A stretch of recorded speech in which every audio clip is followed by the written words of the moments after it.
We have contestants, we have judges. We're going to have a contest today. TV Toastmasters is in session.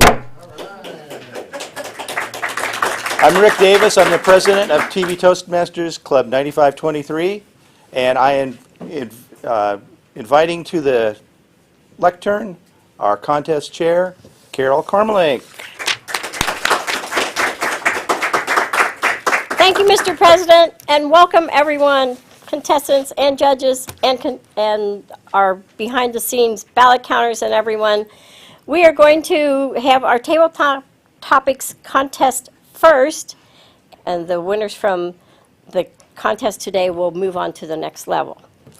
I would like to introduce our contest chair, our Toastmaster of the day, who is Dilip Kamath, and he will be introducing the contestants and telling you what is going on and introducing the rest of the contest. Thank you.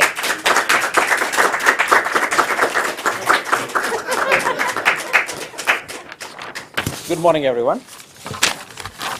And for those who are watching from home, this is TV Toastmasters located in Anderson Center. A very warm, inviting, and a friendly group of people that will help you get the jitters out, make all the butterflies in your stomach fly in the right direction. I'm here, you should be here too.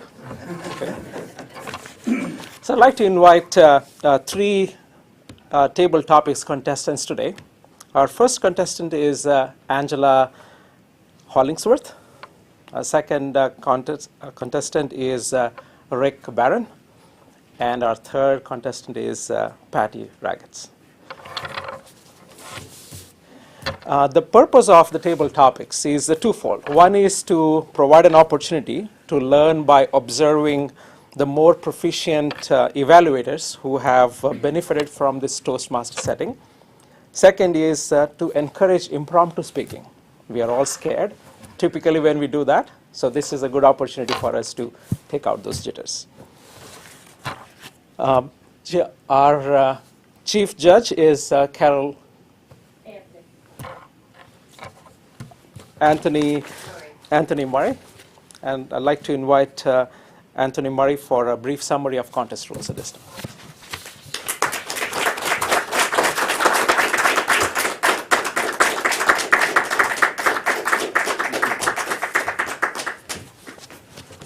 Now this is what you call an impromptu, because I was caught off guard because I didn't realise that I had to do all the briefing. So now I am doing an impromptu. So this is certainly impromptu because I can't find my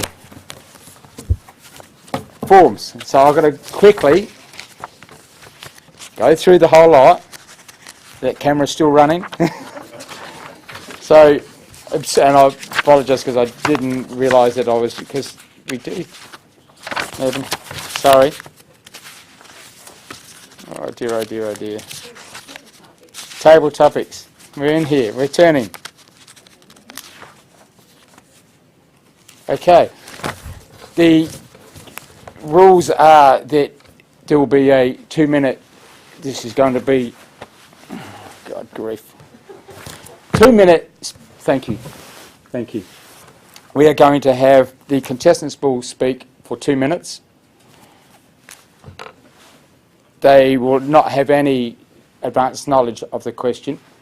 The contest chair or Toastmaster will give the question. The contestants, all but the first contestant, will remain in the room. The other two contestants will be moved out of the room, and then the Sergeant at Arms will bring the contestant in once the first person has given the question. There will be a speech for 2 minutes, so the lights will be on at 1, 1.5, and 2. So the first light, where's the lights? The cameras. Can we just test the lights? So the green light will come on at 1 minute. Yes, it's working. The yellow light at 1.5, and the red light at 2 minutes. When the red light comes on, it will stay on until the completion of the speech, until the speaker has completed. So no bells or audible lights, no noise to let the contestant know. The only person that will see the lights will be the contestants and the timer. when the contestant has finished, we'll have a 1 minute silence for the judges to complete their ballots. So again, make sure there's no phones on or any cell phones or buzzers or pacemakers or something, keep them all turned. So, and then once that contestant has finished, he or she can remain in the room for the next contestant. During that 1 minute silence, the Sergeant at Arms will bring the contestant in and then be introduced for the next speech. Any questions? Now that's an impromptu. Thank you very much.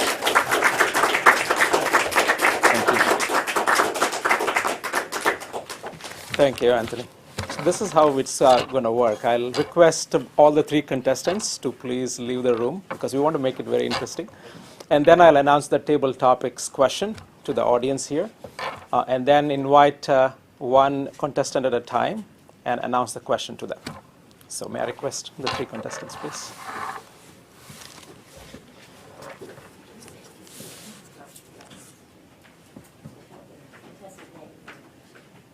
Okay, when they come in. Contestant number 1. So the table topics question, no, not yet. Where's Angela?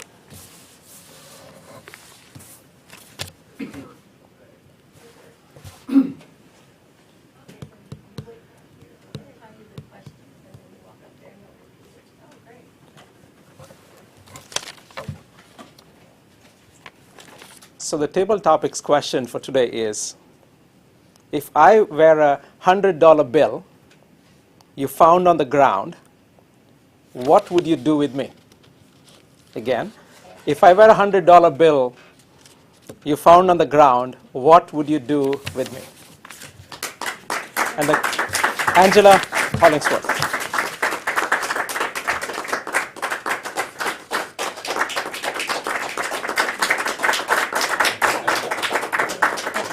Thank you. Hello, thank you, everyone. If he was a $100 bill and I found him, what would I do with it? That is a very good question. A $100 bill. Well, cash is king in this country, and I'm drawn to just thinking, if I had cash, I would do exactly what my grandmother does. I'd pick it up, I'd look around and see if anyone had dropped it, because that's the honest thing to do. If no one was around, I wouldn't take it to the police station. That's the honest truth. I'd roll it up, put it in a napkin, and just tuck it away and keep on moving. That's the honest truth. No reason to sugarcoat it or call it something different. I would pick it up and think about, I hope this didn't hurt anyone. I hope they didn't lose it, but maybe it was a godsend for me to find it. Now it's time for me to go shopping. That's exactly what I would do. Go over to the mall and think about what I could buy. But I'm also the kind of person that believes in saving.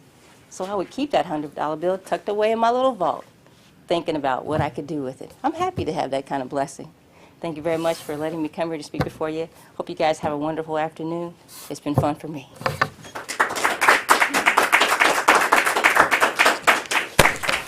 Thank you, Angela.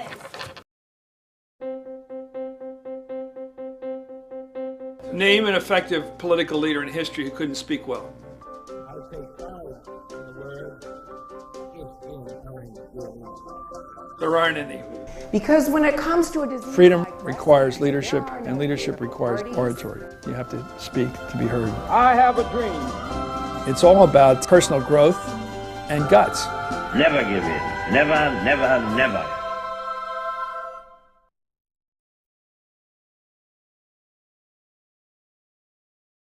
All right, now we are going to invite our second contestant, Rick Barron.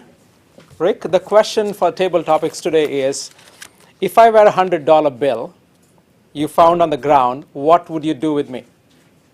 Again, if I were a $100 bill you found on the ground, what would you do with me? Rick Barron. Thank you, Dilip. Finding a $100 bill is not an occurrence that happens very frequently in my life. I don't know about your life, but I'm not prone to finding $100 bills. So when I do find a $100 bill, it's quite a unique experience. First of all, I don't see many $100 bills. So the first thing I need to do is really inspect it and go, wow, this is what real big money looks like. Look at all these zeros on here, and look, it is so crisp because they rarely get used.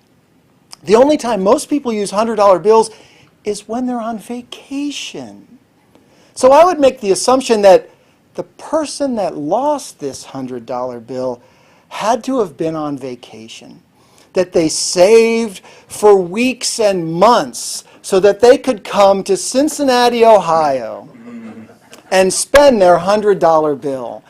So depending on the location that I was in, I would have to find someone who I could take that $100 bill to and turn it in. Put it in a little envelope, put the circumstances on which I discovered it, found it on the ground, laying in the gutter, over here in the bathroom, next to the stall, wherever that might happen to be. Write those circumstances on that envelope, turn it into the lost and found. Because I know that if I'd lost a $100 bill while I was on vacation, I'd want somebody to return it so I could spend it and put it to its useful purpose. Dilip?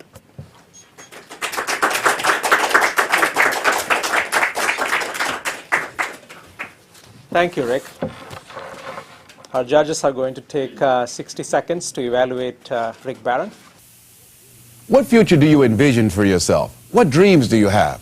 If you want your dreams to come true, you must have confidence in yourself and your abilities. A Toastmasters Club can help you build that confidence. A low-cost learning experience for men and women. Toastmasters shows you how to express yourself clearly and effectively. Make your dreams a reality. Join a Toastmasters Club.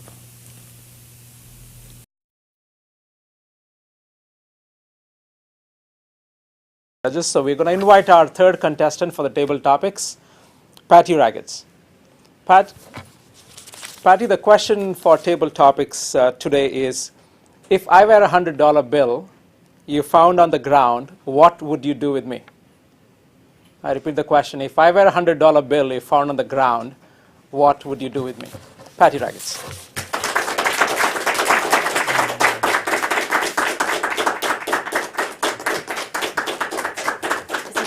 Franklin on the I dollar think so. bill?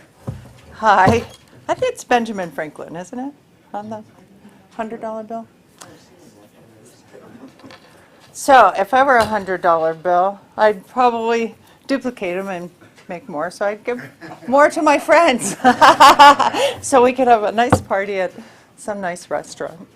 And talk, because that's what I love to do, is talk.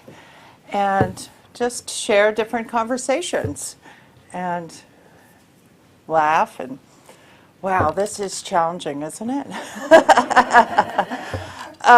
Or I'd like, my conversation of the $100 bill is I would probably use it for a small portion of my dinner, and then I would save a little bit of it and try to invent something like Benjamin Franklin.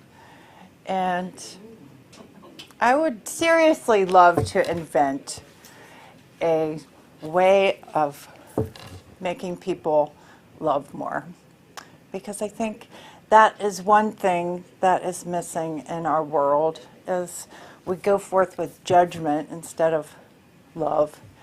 And my favorite thing, I'll wrap it back up to the restaurant, is to share time with my friends by just loving them and offering them a way to exude that more, because that's how our world could change, by having more love and sharing it. And it helps heal people.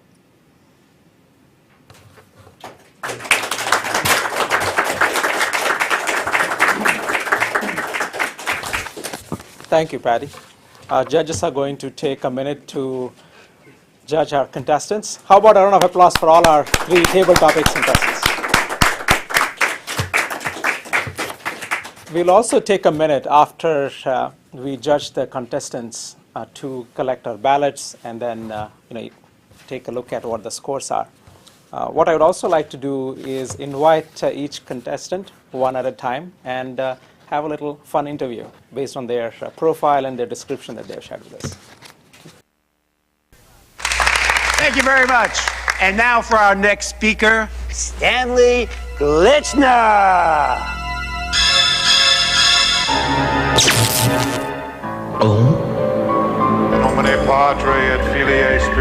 Speaking in public doesn't have to be a death sentence. At Toastmasters, we can help you overcome your fears.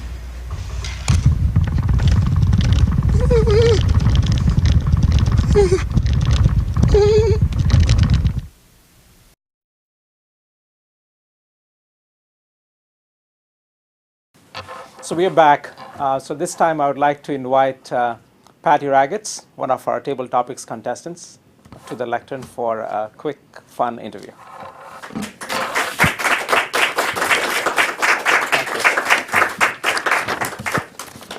Patti, I noticed in your notable accomplishments in your profile, you mentioned having children, certified hair colorist, and a certified life coach. As a parent, I can completely relate to having children as one of the notable accomplishments. What are one or two tips that you would give to either new parents or parents who have young children from your experience? Live in the moment. Okay. Their joy that they have is just so much fun. My older son is 24 and lives in Utah. And earlier this year I went to visit him, and we had a conversation, and he asked me, "Mom, what's your biggest accomplishment that you have ever had in your life?" I said, "Having children." He said, "Well, you're the biggest 5-year-old I've ever met. So I think I want to be 8, because I'm a little wiser than you." So I said that little story because I think we forget how much they're here to teach us. Absolutely. And they're here to give us our wisdom. Very nice, very nice. I thought it was interesting when you mentioned certified hair colorist. Share with us a funny anecdote or a funny story when someone came up with a very outlandish color request. She was 7 years old earlier this year, begging me for pink. And I said, "But you have beautiful blonde hair. You can't be pink." "But I want to look like my Barbie doll." I said, "It's going to take a long time for you to be beautiful blonde again." And you know what? A lot of people pay a lot of money for that beautiful blonde. So I recommend you stay blonde. Wonderful. Thank you so much, Patti.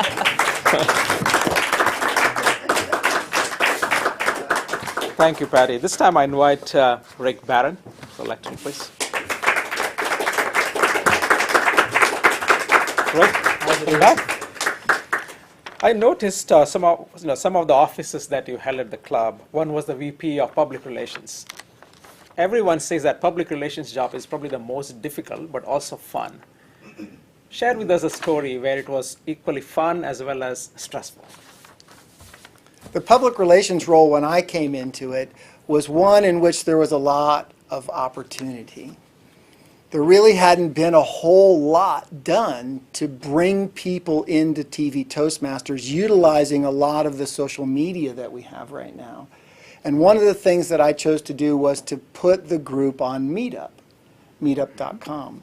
So going through that process of creating the account and all that minutia that had to go in there associated with describing the meeting and when it met and where we were and how do you find the map and where do you get more information and uploading the pictures and creating the logo and all that kind of stuff was stuff that was painful as you're going through the process. But what we've discovered is it is the principal reason that most people find us is they find us through meetup.com. Wonderful, wonderful. I also noticed that one of your interests were photography. Polaroid was late to the game with the digital media. What do you think of the new move from Polaroid? I'm not aware of the new move from Polaroid. So I think it's great. Everybody ought to have a digital camera. I just, as my retirement gift to myself, I bought myself a new digital camera, a new digital SLR. And the thing I love about it is you can retake the picture. You take the picture, you look at it, you say, oh, hey, that's kind of neat. You take it again, oh, hey, let's try this. Take it again, you look at it. I mean, I can edit, I can change, I can delete, I can do all that stuff right on my camera. Unfortunately, at 50 years old, I don't always have my bifocals on, so it's kind of hard sometimes to see what's on that little screen. But thank you, Rick. Appreciate it. Thank you. Thank you, Rick. Finally, I'd like to invite Angela Hollingsworth. Thank you, Angela. Thank you. How are you? Good, how are you? Now, I noticed as part of your notable accomplishments, you mentioned 8 years in military. So how about a round of applause for it? Thank you. Thank you. I saw you're also a half marathon runner. So tell us about an experience. How long have you been doing that, and any notable major accomplishments? Okay, no problem. What's funny is that I don't do that anymore. I'm not an athlete. I miss soccer. I'm kind of mentally in shape, even if physically I know I'm not. Okay. I see you are a soccer fan, a tennis fan. Who are some of your top tennis, who do you follow as part of your tennis? Of course, the Williams sisters, they're top, and then I just heard that Bartoli retired. I think her last name is Bartoli. She left a wonderful tennis career just this session here in Mason, and she's going to become a doctor just like her father. So I think that's wonderful. So I just follow men and women, but it's just great sitting there watching them on TV. Not in real. Not in real life. And any soccer teams you follow outside of the United States? Honestly, not really. I played soccer for 9 years here in Cincinnati, and was a coach 1 year down in Virginia. So no, I don't really follow any teams. I don't have that kind of loyalty. Thanks, thank you. Thank you very kindly. Thank you. Thank you. Thank you all. I will take a quick 2-minute break, and we'll be back. I'd like to begin tonight with a little joke. This guy, he's a farmer, and he says, hey, hello, sorry. But seriously, folks. Speaking in public is no joke. Farmer says, doctor says, chicken says... For help, call Toastmasters, the public speaking support group. The chicken...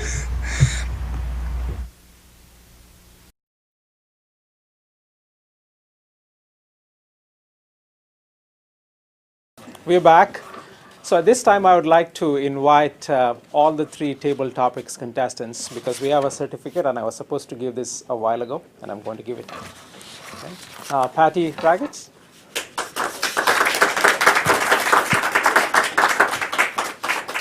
Thank you. Angela Hollingsworth. Thank you, Angela. Thank you very much. Thank you. Rick Barron. Rick. Thank you. Thanks, so the next item on our agenda today is the humor speech contest. The purpose of a humor speech contest is threefold. One is to provide an opportunity for the speaker to improve their speaking abilities and also to recognize the best and encourage them. Second is to provide an opportunity to learn by observing more proficient speakers, if there are many. Today we have only one, Paul Wessels. And third, which is the most important, is to recognize the value of humor in speaking. At this time, I would like to introduce Chief Judge Anthony Murray for a brief summary of contest rules. Anthony? Finally, I know, right? And this time it's not impromptu. Thank you. And I've got no notes. The rules of the contest, it will be a 5 to 7 minute speech. The lights will come on at 5 minutes. Can we see the lights again? So the green light will come on at the 5 minute mark. The yellow light will come on at 6 minutes, and the red light will come on at 7 minutes and remain on. Now, although we have only the one contestant, so we're not really a contest in its own right, but I'll go through as if we did have more contestants. Any contestant that speaks for more than 7 minutes and 30 seconds are disqualified. Any speaker who speaks for less than 4 minutes 30 will be 5 minutes will be disqualified. I've lost it. I have lost it. That's basically the time, and it is a humorous speech contest, and we're going to have fun, and we're going to laugh, and we're going to enjoy it. So, over to you, Dilip.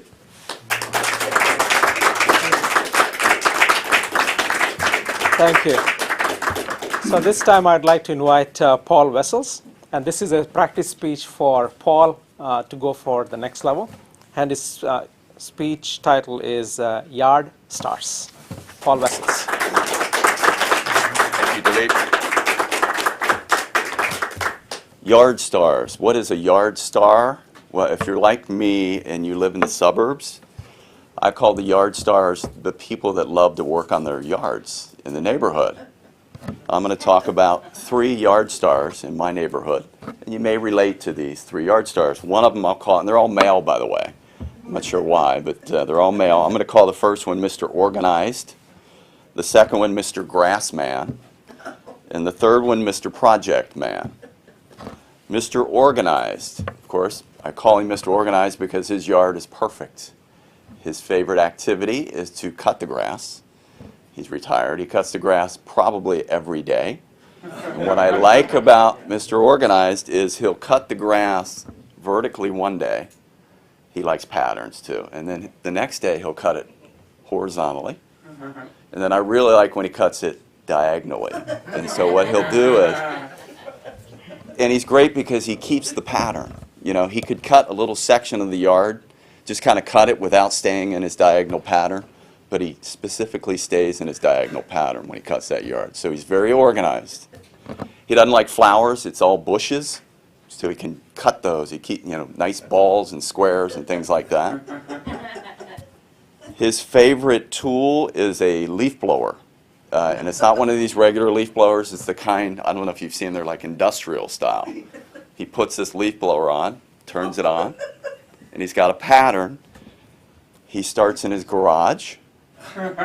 He takes all his cars out. I don't know what he does. He spends about 10 minutes in the garage, and I think he's working the corners, trying to work all this dust. Takes it out to the street, and then he does his front lawn. And this I can see. He takes, and he likes to get his doorway done. He's real about his doorway. So he steps in his house with his leaf blower running, pushes that out, and then finally he blows the yard. He'll do the yard, pushes that out into the street.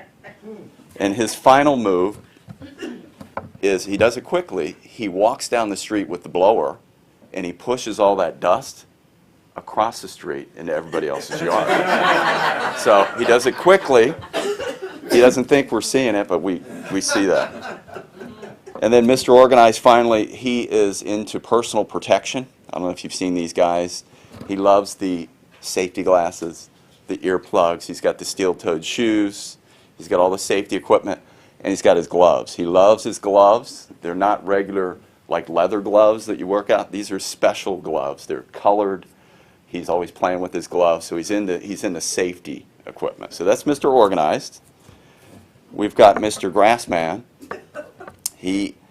Mr. Grassman is not really focused on his yard per se. He's focused strictly on the grass itself, meaning he's either dethatching the grass, fertilizing the grass, watering the grass, aerating the grass. He's real into just looking at his grass. His favorite conversation is bare spots. He loves to point out bare spots, talk about bare spots, try to decide if it is a bare spot.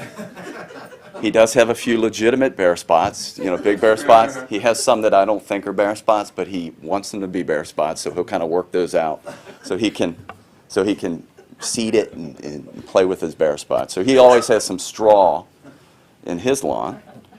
His favorite tool is the aerator. You have to aerate your lawn periodically, and he's got 2 different versions. He's got one of them that I think he bought like on a late night television show. You strap these on your boots, you strap them on, they've got these spikes, so he'll walk around with these spikes in his yard to aerate. And he does it, and I see his logic, and he does it when it's raining, because he says the lawn is softer, but he looks kind of goofy out there doing it. And then he's got another aerator he pulls out a couple times a year. It's a big, thick, like heavy cylinder, and it's got spikes on it. And he pushes that around the yard to aerate periodically. So, and when he gets that out, I think he actually creates bare spots when he gets that out. So he loves to aerate. That's his favorite toy. And then he's also into, he's got a little fetish about soil sampling. He takes soil samples. He's big into fertilizing, and so every year he'll get, I don't know, it's like a hollow tube or something like, he sticks it down in strategic areas of the grass, and he gets a column of soil, and he pulls it out, cuts it in half, and he keeps half of it in a bag. I don't know why he freezes it, but he freezes it. The other half he sends away, and he gets it analyzed so that he can figure out how much fertilizer to put on. So he's Mr. Grassman. He messes with his grass. And then finally we got Mr. Project Man. Mr. Project Man, his favorite activity is actually major projects. But you may have one of these too if you live in the suburbs, but he never gets them done. You know, he's always got something going on, and he goes big. You know, he'll get a whole load of rocks in, dump it, sitting there, and he starts building the wall, but he never finishes it. So he's into rocks. He's into trenches. He digs trenches. He's got lots of he tells me it's for like soil when it rains. He wants to redirect whatever. So he's into trenches, and he is into soil, removing lots of soil. Dump trucks of soil. He'll take a whole dump truck, remove it for a while, and then he'll buy soil and bring it back in. So he's into major projects, moving things around, never getting them done. His favorite tool is the extension cord. He loves the yard extension cord. He's kind of an old school guy. He doesn't have any battery operated tools at all. So he's got a special wind up thing he uses, and he knows how to work that extension cord really well. You know, he's even got his lawnmower is the old style where it's an electric driven lawnmower, and I think that's because he can use that extension cord with it. So he's into his deck. This guy, he's kind of an old school guy. He's into his deck. He never uses his deck. He just likes to work on his deck. So he's out there on his deck. He's hammering on his deck. He's stripping his deck.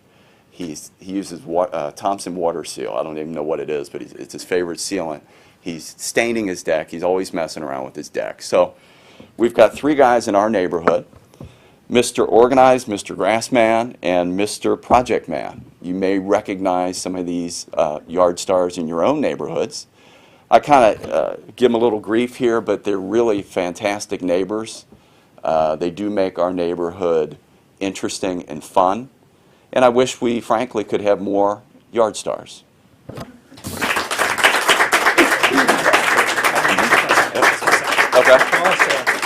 Well, thank you. Thank you very much. And I also wanted to ask you a quick question. Yes. I am a grassman myself. Uh-oh. I have done that walking with the spikes and all that good stuff, and looked goofy and everything. Right? So, what type of a yard star are you?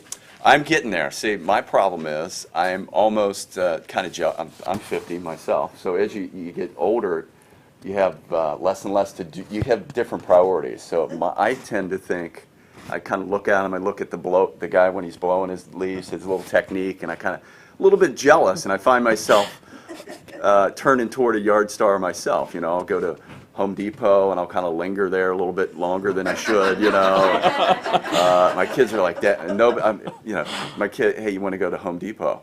No, Dad, please, don't put us through that. We're gonna be in the aisle. So I'm starting to turn into one almost, and I don't know if it's a good thing or a bad thing. So I'm progressing that way. Thanks. Really. Thanks, Paul. This time I'd like to turn over the proceedings to Carol Carmlink. Toastmaster. Thank you, Dilip, for doing a great job, for being pressed in service at the last minute. I appreciate that. And I'd like to thank everyone for choosing to spend time with us this morning. There's a lot of things you could have done on this beautiful day, and you chose to spend time with us. And I especially would like to to thank all the behind-the-scenes people, the sergeant-at-arms, the judges, the counters, and the timers. And now for the big announcement. I will do the Table Topics contestants first, and I will announce the places. Normally, you don't tell the third place contestant if there's less than 5, so I will just announce the second place contestant, and if Angela Hollingsworth would please come up and receive the second place certificate. Thank you, ma'am. And you will go on to the area contest, and on your bottom of your, it's in September 19th, guess I didn't have that, yeah, Area 52 contest. Wow, And thank you. Thank you very much. Appreciate that. Thank you. And our first place winner is Rick Barron.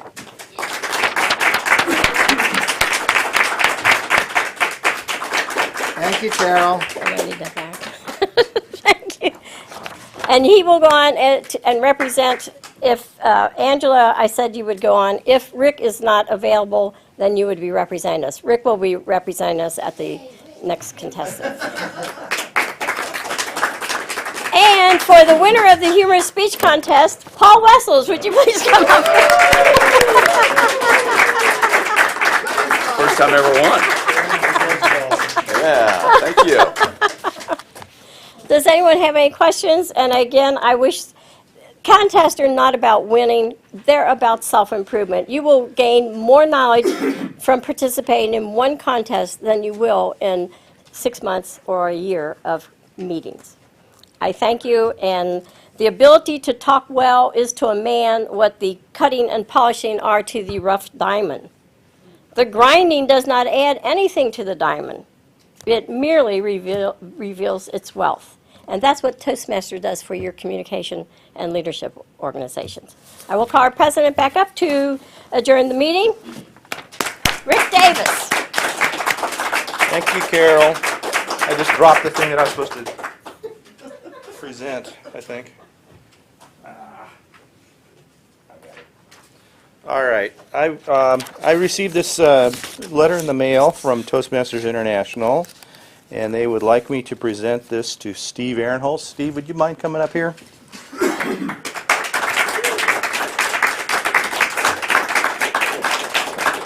I'll read the letter. I'll read the letter that I received. It says, on behalf of Toastmasters International, it's our honor to recognize your contribution to the growth of our organization through the 1+1 membership building program. Because of you, the member you referred will improve their communication and leadership skills. To recognize your efforts, we are proud to present you with the exclusive 1+1 decal, and your name will be posted on the 1+1 website this month. And you'll receive an opportunity to win a t-shirt. More than 4 million people around the world have transformed their lives simply due to the efforts of one person, the founder of our great organization, Dr. Ralph Smedley. He believed that a Toastmasters Club is a place for transformation where people listen attentively, think clearly, and speak fluently. Thank you for sharing Toastmasters International and giving your friend the opportunity to be a strong leader and confident communicator. So there you go. Thank you. Thank you. And with that, I would like to thank everyone for coming today and invite you to future TV Toastmaster meetings and end the meeting right here. Thank you.